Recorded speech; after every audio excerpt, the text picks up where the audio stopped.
Sais-tu pourquoi ta maison n'est jamais vraiment rangée? Parce que tu répètes les mêmes mauvaises habitudes tous les jours sans t'en rendre compte. Tu fais des efforts, tu nettoies, tu ajustes, mais le lendemain tout redevient pareil. Ce n'est pas que tu es désorganisé, c'est que tu n'as pas les bonnes habitudes. Aujourd'hui je vais te dire les 20 habitudes qu'ont les maisons qui paraissent toujours propres, peu importe si elles ont des enfants, du travail ou peu de temps. Mais je te préviens d'une chose, certaines de ces habitudes vont te faire mal, parce que tu vas te rendre compte que c'est toi-même qui sabote l'ordre de ton foyer. Alors prépare-toi, parce qu'après avoir vu cette vidéo, tu ne vas plus regarder ta maison de la même façon. Première habitude, elle n'accumule rien d'inutile. Les maisons organisées ne gardent pas des choses au cas où. Cette phrase est l'ennemi de l'ordre. Si tu n'utilises pas quelque chose, si tu n'en as pas besoin ou si cela ne te plaît pas, cela n'a pas à être là. Chaque tiroir rempli de choses inutiles te vole du temps, de l'espace et de l'énergie. L'ordre ne commence pas par des boîtes ni des étagères, il commence par éliminer ce qui est en trop. Chaque objet en plus est un rappel de décision que tu n'as pas prise. L'utiliseras-tu? Te plaît-il? En as-tu besoin? Si ce n'est pas le cas, ça s'en va. Les personnes qui vivent dans des maisons organisées ne sont pas plus ordonnées, elles sont plus décidées. Deuxième habitude, elles ont une place pour chaque chose. Rien, absolument rien, n'est sans foyer. Quand quelque chose n'a pas son emplacement défini, cela finit n'importe où, sur la table, sur le canapé, sur le plan de travail. Mais quand chaque objet a sa place assignée, le remettre à sa place devient automatique. Tu ne penses pas, tu n'hésites pas, tu le ranges simplement là où il appartient. C'est pour cela que les maisons organisées se rangent en quelques minutes. Il n'y a pas de chaos, seulement des systèmes. Et attention, tu n'as pas besoin d'un palais pour y parvenir, seulement de la clarté. Commence par une catégorie, par exemple, clés, papier ou chargeur. Décide où ils vivent et respecte-le. Si tout a son foyer, ta maison reste rangée même sans nettoyer. Avant de passer à la troisième habitude, si jusque-là tu es en train de penser « Waouh, c'est moi », alors abonne-toi à la chaîne. Ici tu vas trouver tous les secrets que les maîtresses de maisons organisées appliquent sans effort. Mets un like si tu t'identifies à ce que tu as entendu, et dis-moi en commentaire laquelle de ces deux habitudes il t'est le plus difficile de maintenir. Troisième habitude, elle nettoie et range en même temps. Les maisons propres ne se rangent pas une fois par semaine, elles se maintiennent tous les jours avec des micro-actions. Si elles cuisinent, elles nettoient pendant que la casserole bout. Si elles se changent de vêtements, elles les plient ou les mettent dans le panier. Si elles utilisent quelque chose, elles le remettent. Elles n'attendent pas que le chaos s'accumule pour faire un nettoyage marathon. Le secret est de le faire sur le moment, pas après. Quand tu termines une activité, tu la clôtures complètement. C'est-à-dire, ne laisse pas de traces de toi dans chaque pièce. Les maisons propres ne sont pas magiques, elles ont simplement des maîtresses de maison qui ne remettent pas l'évident à plus tard. Quatrième habitude, elles font le lit tous les jours. Oui, quelque chose d'aussi simple change complètement ton énergie. Entrer dans la chambre et voir le lit donne une sensation d'ordre même si le reste n'est pas parfait. C'est une petite victoire qui donne le ton de la journée. Faire le lit n'est pas une tâche, c'est une déclaration. Ma maison compte, je compte. Celle qui laisse le lit défait commence la journée avec du désordre mental. Ne le sous-estime pas. C'est l'habitude qui sépare la maison chaotique de la maison qui se sent en paix. Cinquième habitude, elles réduisent les surfaces vides.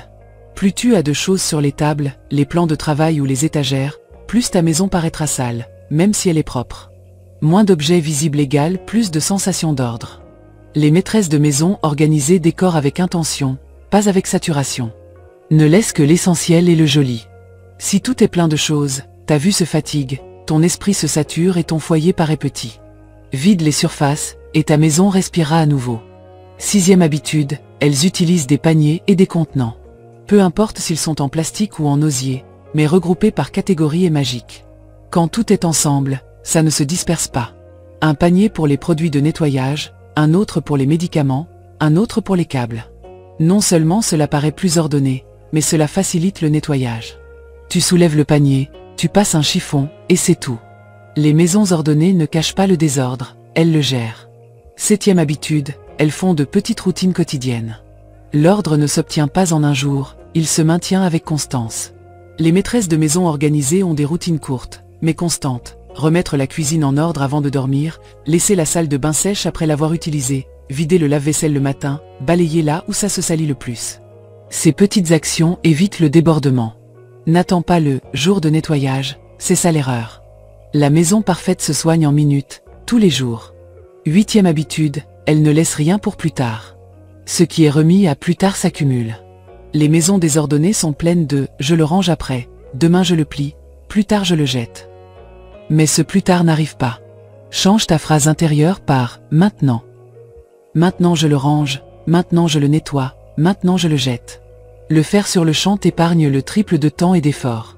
L'habitude de l'immédiateté est l'arme secrète de l'ordre. 9e habitude, elles n'ont pas de zone morte. Dans les maisons désorganisées, il y a des coins oubliés. Ce tiroir que personne n'ouvre, cette étagère pleine de « choses dont je ne sais pas où elles vont ». Mais les maisons organisées n'ont pas d'espace sans but. Chaque coin sert, où il est libéré. S'il ne remplit pas une fonction, on nettoie, on donne ou on élimine. Les coins oubliés sont ceux qui stagnent le plus l'énergie. Chaque espace compte. 10e habitude, elle planifie les nettoyages en profondeur. Elle n'improvise pas.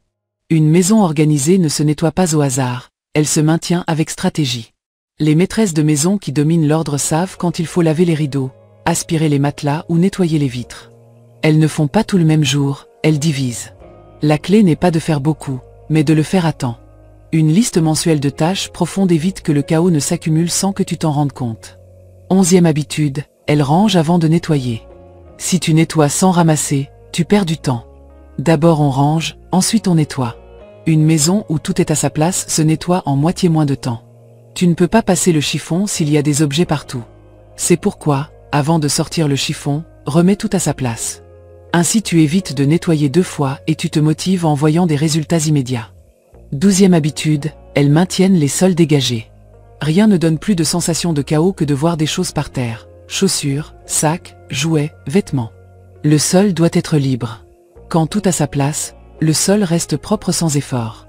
Et un sol dégagé transforme visuellement toute la maison. Si aujourd'hui tu ne peux pas tout ranger, commence par ça, libère le sol. C'est la manière la plus rapide de voir des résultats. 13e habitude, elles révisent constamment ce qu'elles ont. Parce qu'une maison rangée n'est pas une maison immobile, c'est une maison vivante, qui change avec toi. Ce qui te sert aujourd'hui ne te servira peut-être pas demain. Ce qui était utile il y a un an peut aujourd'hui n'être que du bruit. Les maisons véritablement organisées n'accumulent pas par inertie. Elles révisent, questionnent, ajustent. L'ordre ne s'obtient pas une fois pour toutes. Il se maintient en révisant constamment ce que tu possèdes. L'erreur la plus commune est de penser qu'une fois que tu ranges, le travail est terminé. Mais non. L'ordre n'est pas une photo statique, c'est un cycle. Ce qui n'est pas révisé s'oublie. Et ce qui s'oublie finit par se transformer en désordre. Les tiroirs se remplissent de « au cas où », les armoires de vêtements que tu n'utilises plus, les étagères de choses dont tu ne te souviens même pas. Jusqu'à ce qu'un jour tu sentes que ta maison t'alourdit. C'est pour cela que les maîtresses de maison organisées font de petites audits du foyer. Ce n'est pas un nettoyage général, c'est une révision intelligente. Elles ouvrent un tiroir, regardent ce qu'il y a, et se demandent « ai-je encore besoin de cela? Est-ce que je l'utilise? Apporte-t-il quelque chose ?» Si la réponse est non, ça s'en va. Sans culpabilité, sans drame. Ce qui cesse d'avoir un but est libéré. Et il ne s'agit pas de jeter pour jeter, mais de garder ta maison alignée avec ta vie actuelle. Parce que tes besoins changent. Ce qui te servait quand tes enfants étaient petits, plus maintenant. Ce que tu as acheté à une autre étape peut aujourd'hui t'encombrer. Les maisons organisées reflètent qui tu es aujourd'hui, pas qui tu étais il y a des années. Fais-le par zone. Par exemple, un jour révise le garde-manger, un autre les tiroirs de la salle de bain, un autre le linge de lit. De petits contrôles fréquents évitent de grandes montagnes de désordre. Et quand quelque chose entre de nouveau, quelque chose sort. Cet équilibre est la clé pour que ta maison ne s'effondre plus jamais. De plus, réviser ce que tu as te connecte à ce que tu possèdes. Tu te rends compte de ce que tu utilises vraiment, de ce qui est en trop, et de ce dont tu aimerais avoir moins. C'est un acte de conscience. Une maison révisée constamment est une maison éveillée. Alors n'attends pas que les tiroirs se remplissent ou que les armoires s'écroulent. Révise-les avant. Ta maison change, tes goûts changent, ta vie change. L'ordre doit changer aussi. 14e habitude, elle range par catégorie, pas par lieu. C'est l'un des secrets les plus puissants et les moins compris de l'ordre. Parce que la majorité range les choses selon l'espace qu'elle a, pas selon leur fonction. Et cette petite erreur crée un chaos invisible. Si tu ranges des produits de nettoyage à 3 endroits différents, tu finiras par en acheter davantage, parce que tu croiras que tu n'en as pas. Si les chargeurs sont répartis dans toute la maison, tu perdras du temps à les chercher. Si les médicaments sont mélangés avec des papiers, tu ne sauras jamais ce que tu as. Les maisons organisées ne rangent pas au hasard, elle regroupe par catégorie. Chaque type d'objet a son foyer défini. Tous les câbles ensemble, tous les papiers ensemble, tous les produits de nettoyage ensemble, tous les médicaments ensemble. Centraliser est clé. Parce que quand tout est concentré, tu vois exactement ce que tu as et ce qui te manque. Tu évites les doublons, tu économises de l'argent et tu gagnes du temps. En plus, ranger par catégorie te donne une sensation de contrôle mental. Ton cerveau comprend où est chaque chose. Tu ne perds pas des minutes à chercher quelque chose, tu n'ouvres pas 10 tiroirs pour trouver un petit objet. Tu sais où aller et tu trouves ce dont tu as besoin en quelques secondes. Voilà le véritable pouvoir de l'ordre, la facilité. Imagine ceci, au lieu d'avoir les serviettes réparties entre la salle de bain, la chambre et la buanderie, elles sont toutes dans une seule armoire. Au lieu d'avoir des produits de nettoyage sous chaque évier, tu as un panier central avec tout. Non seulement c'est plus joli, mais c'est mieux ressenti. Et chaque fois que tu as besoin de quelque chose, tu sais exactement où le chercher. Ranger par catégorie évite aussi l'effet « disparition ». Ce phénomène où les choses semblent disparaître justement quand tu en as besoin. Ce n'est pas de la magie, c'est de la désorganisation. Si chaque catégorie a son point fixe, ce problème disparaît pour toujours. Et il y a un autre énorme bénéfice, l'ordre devient partageable. Si toute ta famille sait que les papiers importants sont dans un classeur bleu et les médicaments dans une boîte blanche, tu ne seras plus la seule à savoir où est tout. Le système devient intuitif. Les maisons organisées ne sont pas celles qui ont le plus d'espace, ce sont celles qui ont des systèmes simples et logiques. Ranger par catégorie transforme le chaos invisible en clarté visible.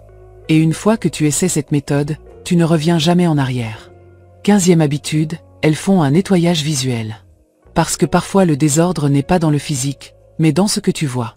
Ta maison peut être propre, mais si elle est saturée de couleurs, d'emballages, de bibelots ou d'étiquettes partout, ton esprit ne se repose pas. L'œil ne sait pas où regarder, et cela génère la même sensation qu'un espace désordonné. Les maisons organisées comprennent que l'ordre passe aussi par les yeux.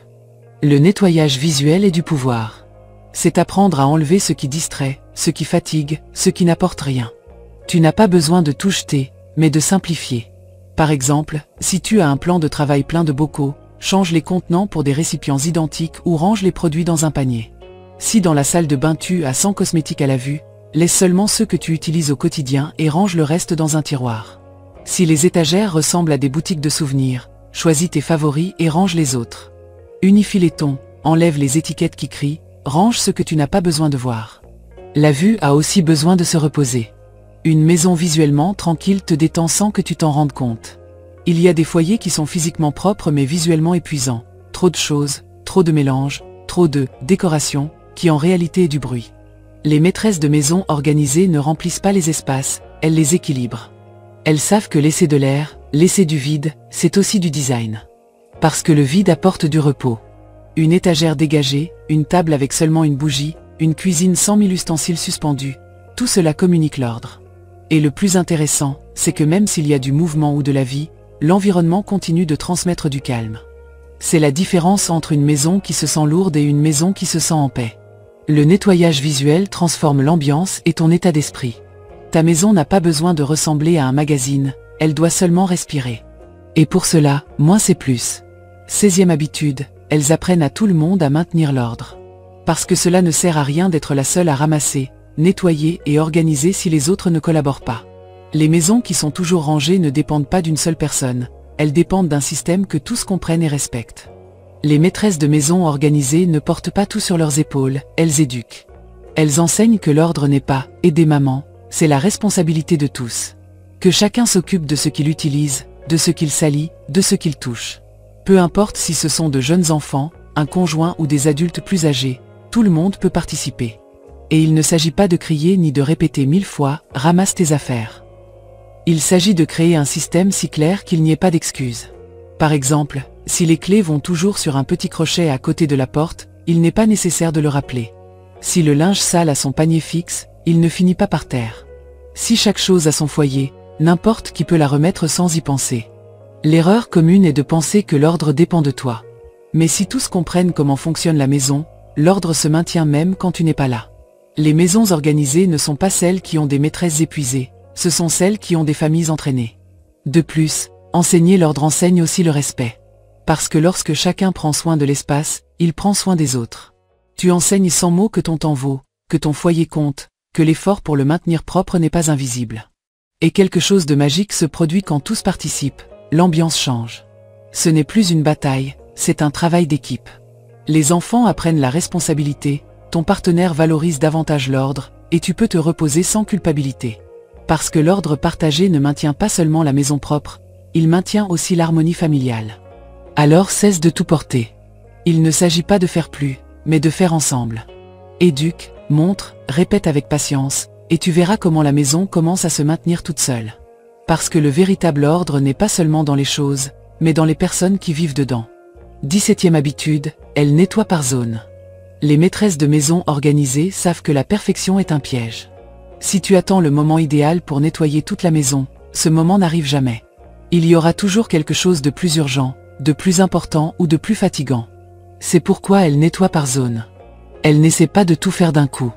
Elle divise, simplifie, avance petit à petit.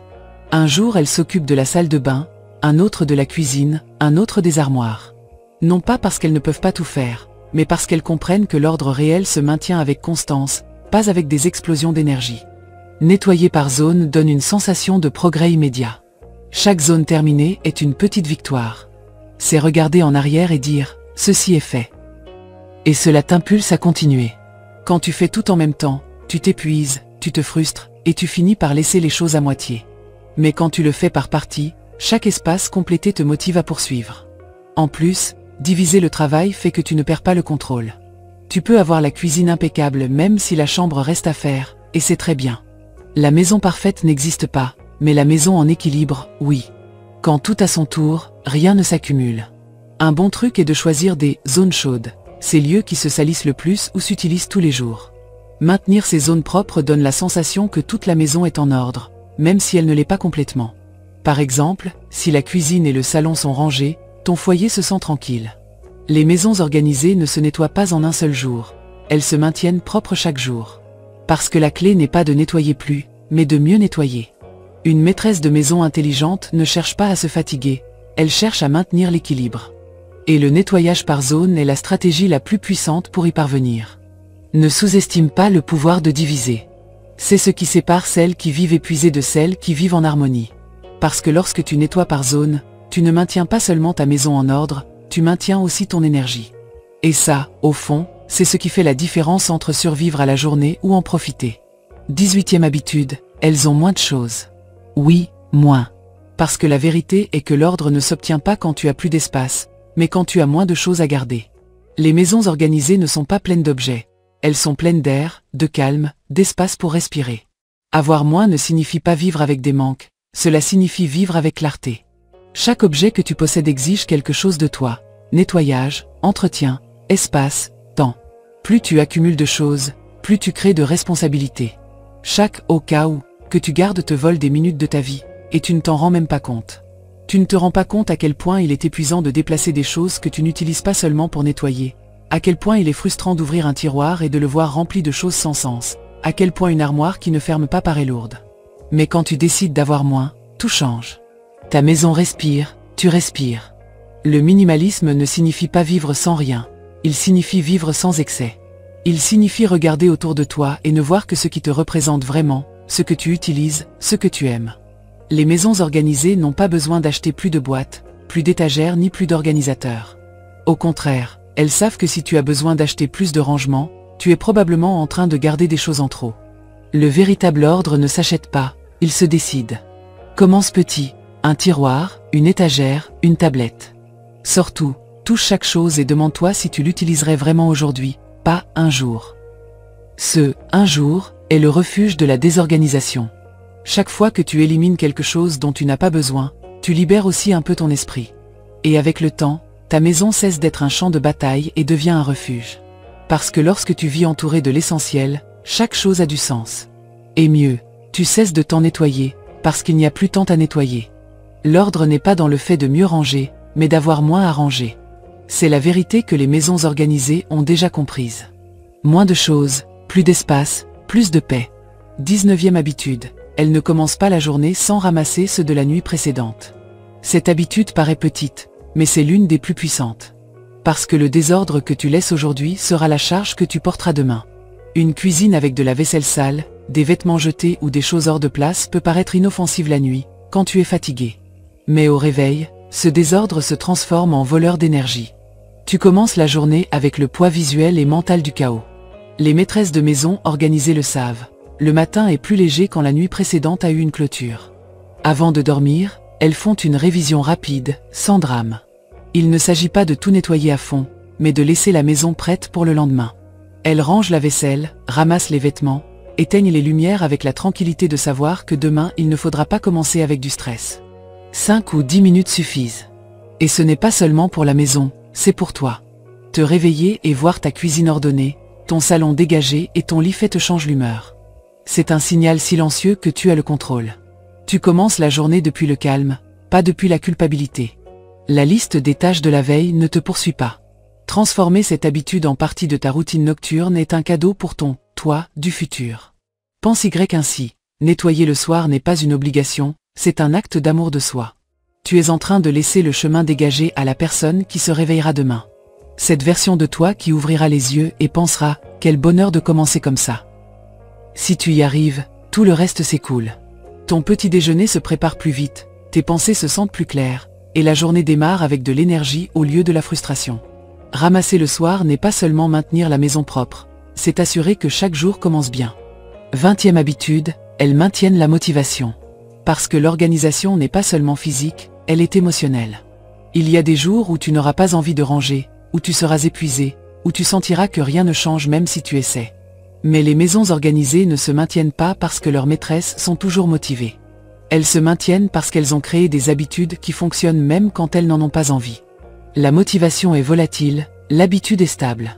Quand tu transformes l'ordre en quelque chose d'automatique, cela cesse d'être un fardeau. Tu n'as plus besoin de penser si tu vas le faire ou pas, tu le fais tout simplement. De la même façon que tu te brosses les dents sans y penser, tu ramasses sans y penser. Et là se trouve la différence entre une maison chaotique et une maison en harmonie, la constance. Mais maintenir la motivation a aussi son article. Les maîtresses de maison organisées ne cherchent pas la perfection, elles cherchent le progrès. Elles ne se punissent pas pour une mauvaise journée, elles ne se frustrent pas si la buanderie se remplit ou si le sol se salit à nouveau. Elles comprennent que l'organisation n'est pas un objectif final, c'est une manière de vivre. L'important n'est pas d'avoir la maison impeccable, mais qu'elle n'arrive jamais au point de débordement. Une autre façon de maintenir la motivation est de célébrer les petits succès. Oui, ce tiroir que tu as réussi à vider, cette étagère qui maintenant paraît dégagée, ce coin qui enfin respire.